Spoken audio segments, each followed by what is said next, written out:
خلص الحكي. إذن الإعلان عن القائمة النهائية لمنتخبنا الوطني واللاعبين المشاركين بنهائيات كأس العالم 2026 بطريقة ال AI.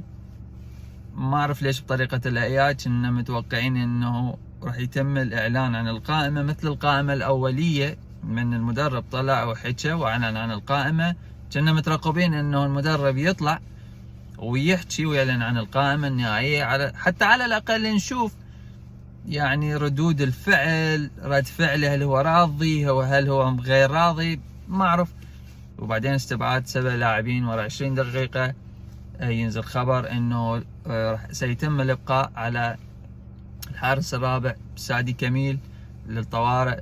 ما تعرف اذا واحد من الحراس مصاب او لا لحين الشفاء، ما نعرف هذا الشيء. 4 حراس، 4 مهاجمين. استغربت انه يوسف النصراوي تم استبعاده، ما اعرف.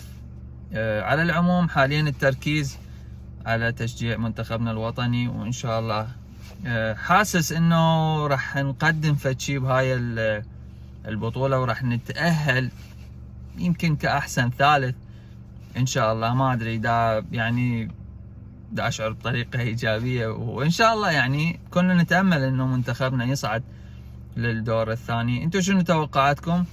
اكتبوا لي بالتعليقات منو اللاعب اللي راح يبرز بالمنتخب هاي البطولة. اكتبوا لي بالتعليقات، لا تنسون اللاعب.